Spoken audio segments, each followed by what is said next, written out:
Hello friends, मैं धीरज। आप सभी को हमारे यूट्यूब चैनल धीरज स्टडी 2 में स्वागत है। आज क्रैश कोर्स का दूसरा दिन है, ठीक है। तो आपको बोला गया था 15 नवंबर से क्रैश कोर्स स्टार्ट होगा। सभी को नोटिफिकेशन दे दिए हैं। मतलब जो हमारे चैनल पर जुड़ गए हैं, जो तैयारी कर रहे हैं, तैयारी अच्छे से कीजिए। आज क्रैश कोर्स का दूसरा दिन है, जिसमें से आपको क्रैश कोर्स में हम आज बताएंगे हिस्ट्री 12th का इम्पोर्टेंट्स टॉपिक बताएंगे। तो इम्पोर्टेंट टॉपिक में आप इसको कवर कीजिएगा। और बात यह रही कि आप लोग फर्स्ट जो क्रैश कोर्स हम करवाए थे उसमें आप लोगों से टाइम पूछे थे। तो टाइम आपने बताया, हम अभी तक नहीं बताया है किस टाइम में हम अपलोड करें। तो वही ठीक है, हम अपना ही टाइम रहने देते हैं। तो हम इसमें हिस्ट्री का गेस क्वेश्चंस बताएंगे, ठीक है। हिस्ट्री का 100 मार्क्स का एग्ज़ाम होता है मैट्रिक इंटर एग्ज़ाम में। इंटर के परीक्षा में 100 मार्क्स का 12th में होता है 100 मार्क्स का, जिसमें से आपको 50 नंबर रहेगा ऑब्जेक्टिव और 50 का रहेगा सब्जेक्टिव, ठीक है। 50-50 का रहेगा ऑब्जेक्टिव और सब्जेक्टिव।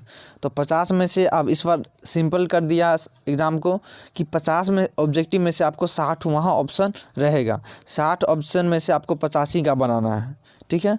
तो बढ़िया। लेकिन हम इसमें ऑब्जेक्टिव क्वेश्चन से लेकर आए हैं, और वह भी सेट 2 लेकर आए हैं। मतलब इसका सेट 2 एक हम करवा दिए हुए हैं, ठीक है। एक करवा दिए हैं, और उसमें पहला सेट में बहुत ज़्यादा इम्पोर्टेंट था। हमें लगता है पहला सेट बहुत आप लोगों के लिए बेहतर होगा। तो आप लोग हिस्ट्री का डिस्क्रिप्शन बॉक्स में देख लीजिएगा, ठीक है।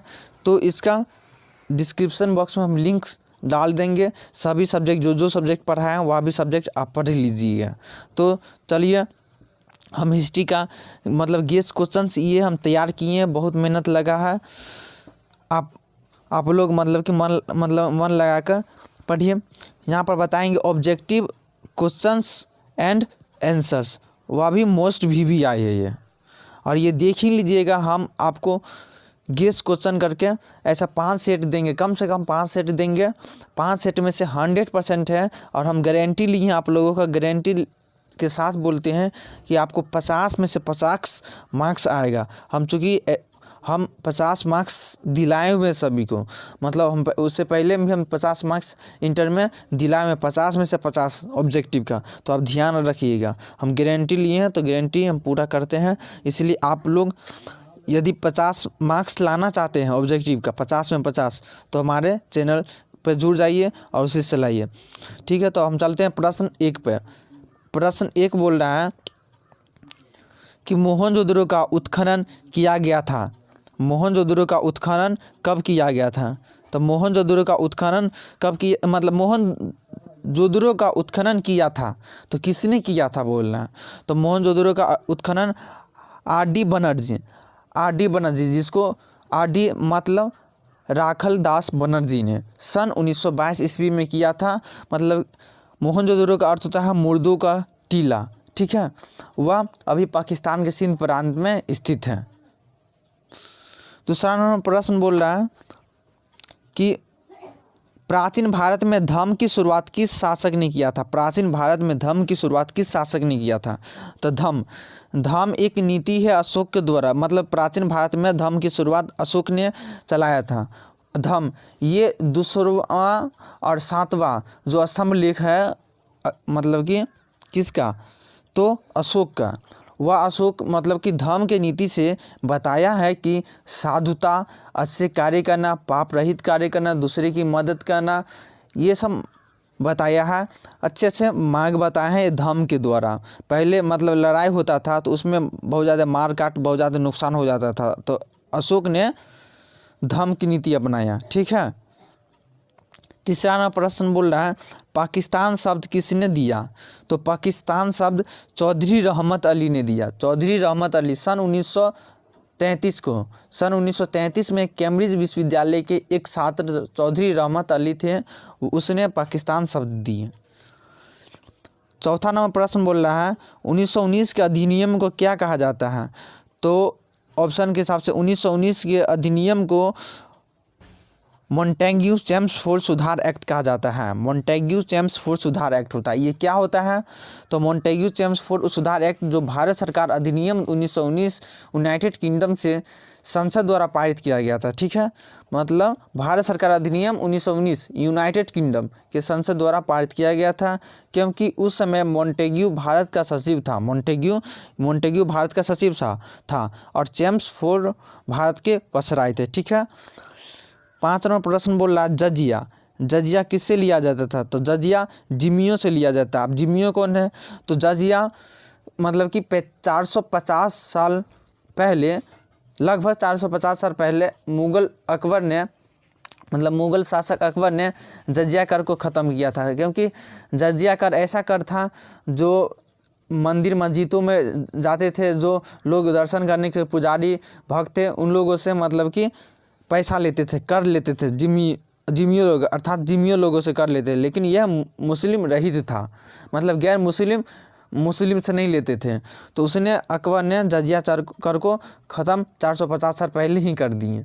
ठीक है, तो इसमें बोले जो गैर मुस्लिम था तो ऐसे ही करके मतलब इसका इतिहास पढ़िएगा, बहुत अच्छा हिस्ट्री है इसका। 6 नंबर प्रश्न बोल रहा है किताब उल रहेला में किसका यात्रा का वृत्तांत मिलता है? किताब उल रहेला में किसका यात्रा का वृत्तांत मिलता है? तो इब्न बतूता का। किताब उल रहेला में किसका यात्रा का वृत्तांत मिलता है? तो इब्न बतूता का। इब्न बतूता जो मोरक्को वासी थे, ठीक है, मोरक्को वासी यात्री थे जो भारत आया था, उसी का अर्थात मोरक्को वासी इब्न बतूता थे, जो 1333 ईस्वी में मोहम्मद तुगलक के समय भारत में आया था, और पुस्तक में 1333 से लेकर 1342 तक भारत के राजनीतिक गतिविधियों एवं सामाजिक हालतों का वर्णन किया गया किताब उल रहेला में इब्न बतूता के। ठीक, 7 नंबर प्रश्न बोल रहा है वेबगत के सिद्धांत का संबंध था। वेबगत के सिद्धांत का संबंध था, तो वेबगत सिद्धांत का संबंध है डलहौजी से। वेबगत सिद्धांत क्या होता है? तो 1848 ईस्वी में हड़प नीति अर्थात वेबगत जो भारतीय इतिहास में हिंदू भारतीय राज्यों के गवर्नर जनरल जो डलहौजी थे, उसने वेबगत सिद्धांत दिया। ठीक है, 8वां प्रश्न बोला दामिन इको का मतलब क्या होता है? तो दामिन इको का मतलब होता है भूभाग। ये अकबर के द्वारा चलाया गया था। दामिन इको का मतलब क्या होता है?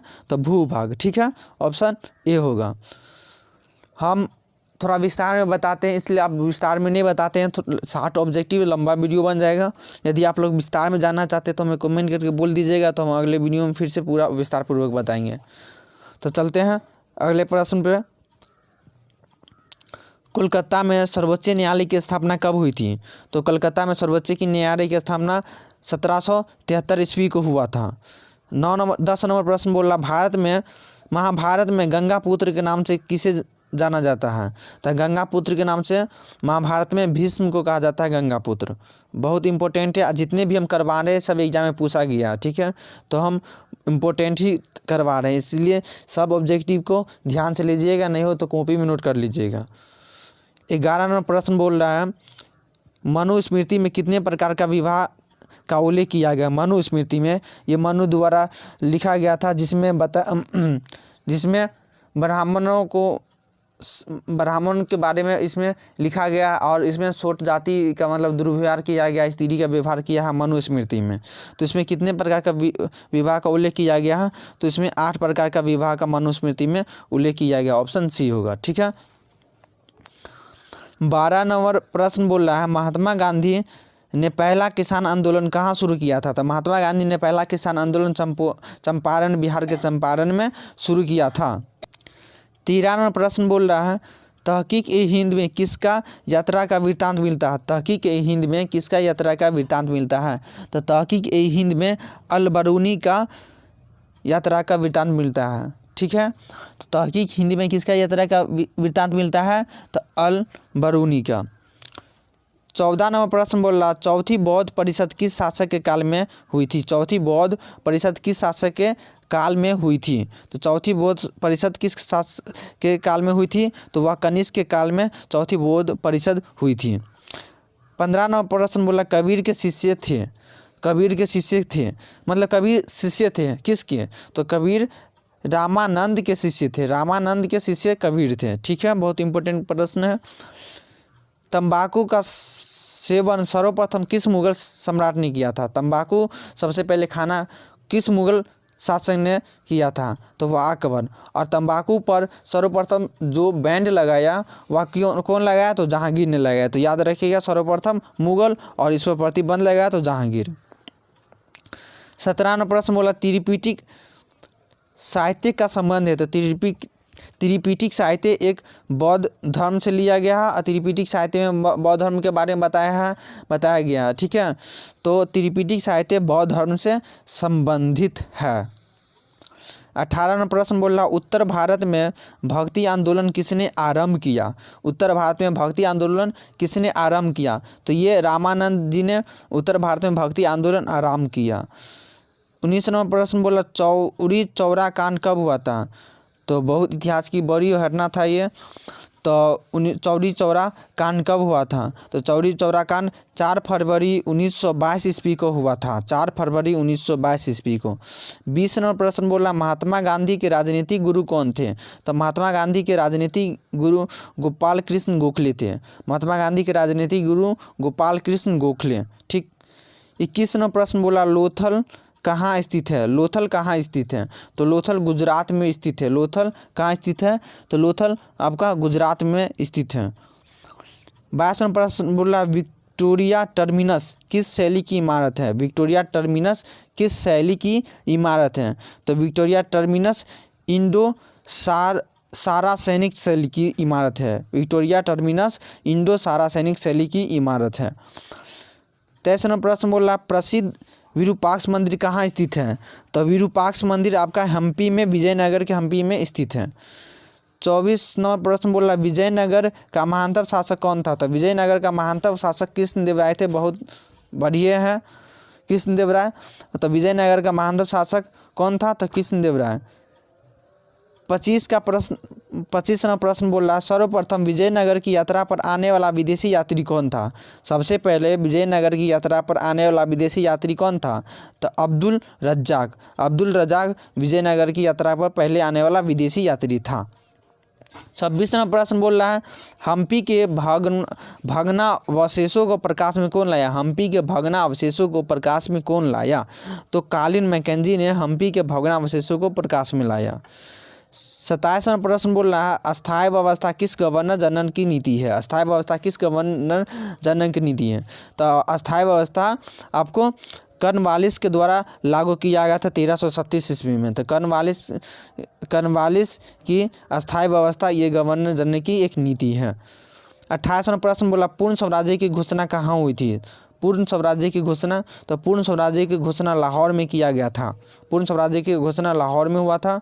29 नंबर प्रश्न बोल रहा है किस वायसराय ने कहा था कि ब्रिटिश सरकार जून 1948 तक भारत छोड़ देगी, किस वायसराय ने कहा था कि ब्रिटिश सरकार जून 1948 तक भारत छोड़ देगी, तो इटली ने कहा था। ठीक है, जो इटली एक मतलब वायसराय थे जो उसी ने कहा था ब्रिटिश सरकार जून 1948 तक भारत छोड़ देगी।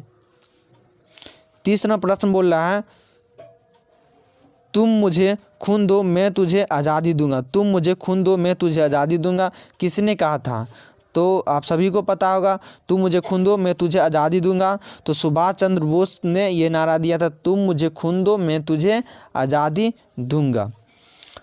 तो 31 नंबर प्रश्न बोल रहा है 31 नंबर बोल रहा है कि एलोरा का कैलाश मंदिर किस राजवंश के द्वारा बनाया गया था, एलोरा का कैलाश मंदिर किस राजवंश के द्वारा बनाया गया था, तो ये राष्ट्रकूट के द्वारा एलोरा मंदिर बनाया गया था।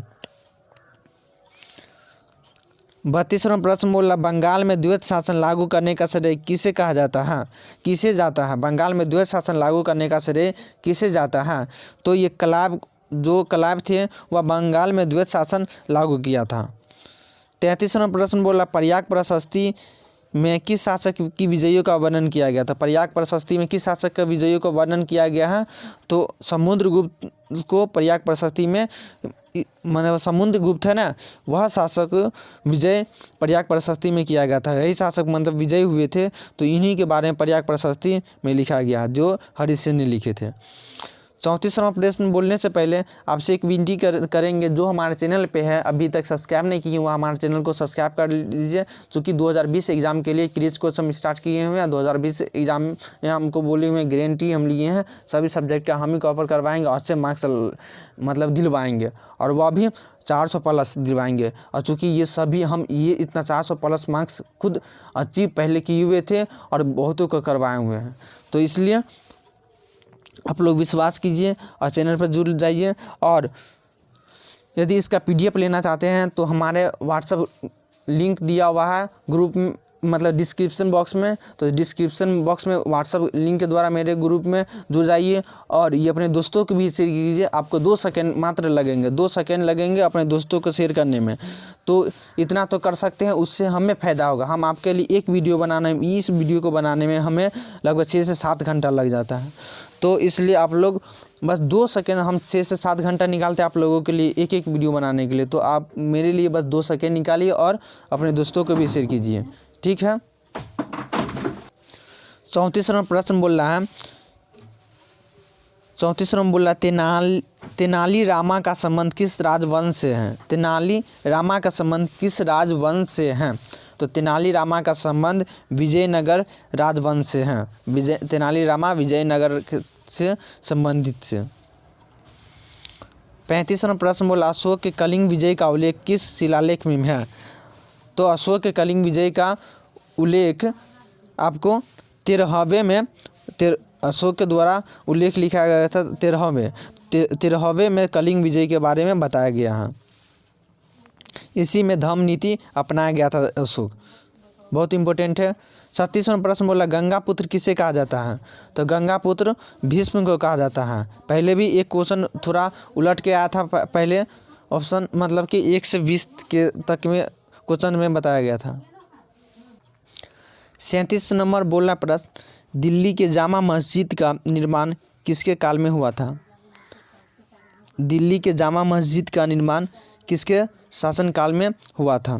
तो दिल्ली का जामा मस्जिद का निर्माण शाहजहाँ के शासनकाल में हुआ था। दिल्ली के जामा मस्जिद का निर्माण किसके काल में हुआ था? तो शाहजहाँ के काल में हुआ था। 38वां प्रश्न बोला, सविनय अवज्ञा आंदोलन, सविनय अवज्ञा आंदोलन गांधी जी ने नमक कानून तोड़ा था। सविनय अवज्ञा आंदोलन के द्वारा गांधी जी ने नमक कानून तोड़ा था। कब?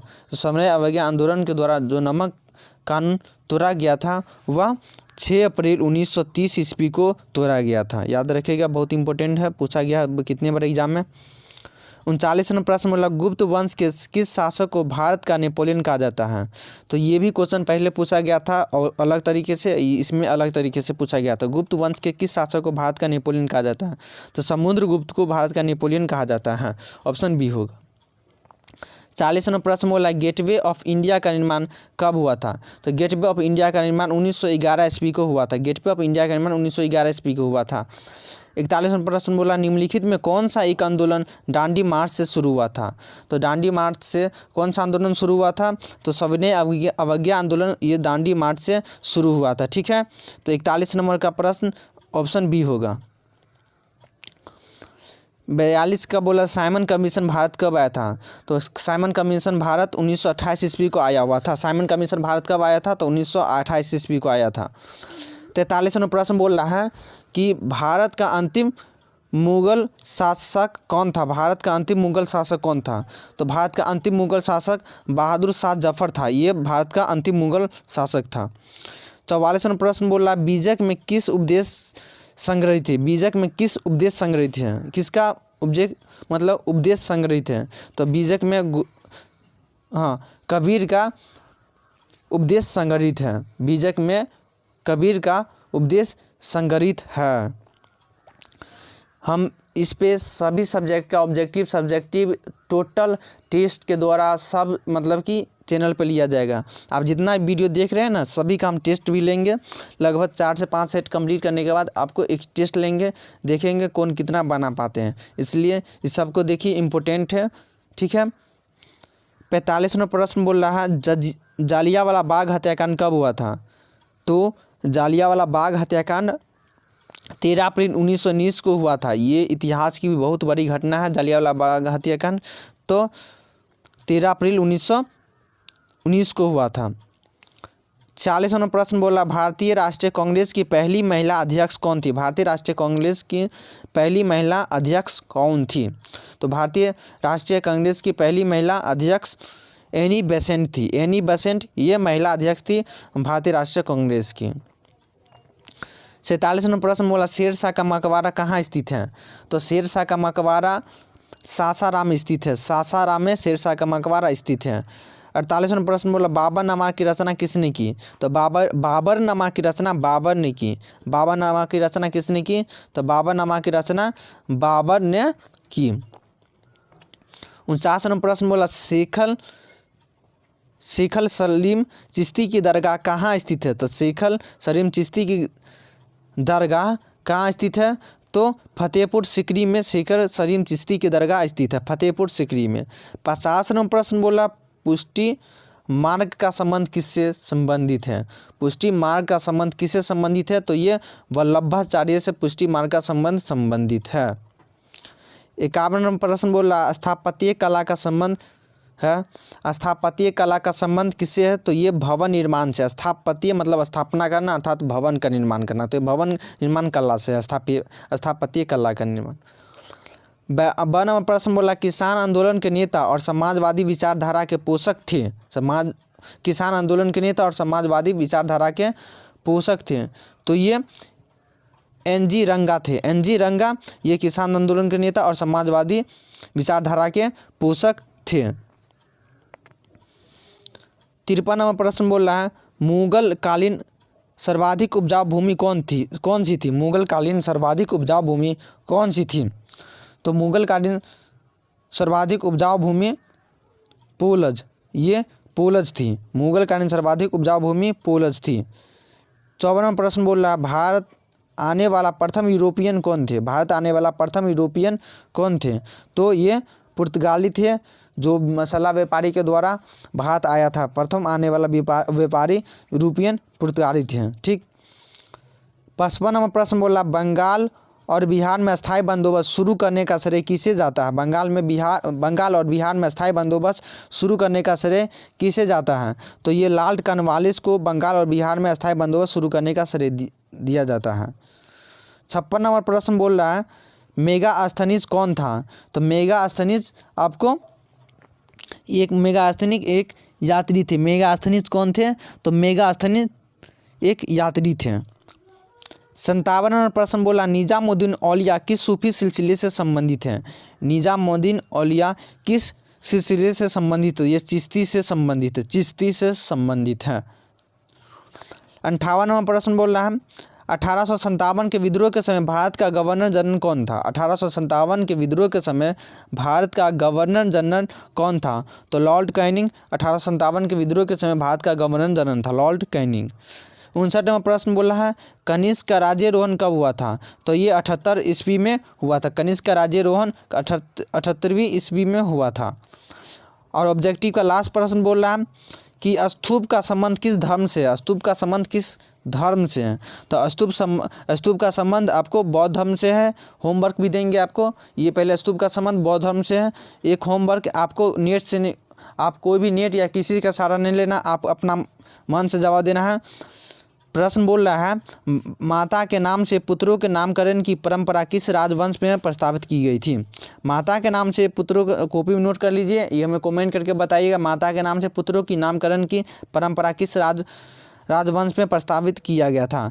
तो ये मतलब मौर्य वंश या शुंग वंश या कुषाण वंश या सातवाहन वंश। ये आपको होमवर्क है, ये हमें बताइएगा कमेंट करके। ठीक है। यदि आप व्हाट्सएप में जुड़ना चाहते हैं या PDF लेना चाहते हैं तो आप हमें मतलब कि इसका लिंक्स दिया हुआ डिस्क्रिप्शन बॉक्स में व्हाट्सअप का, तो वहाँ से आप जुड़ सकते हैं, ठीक है।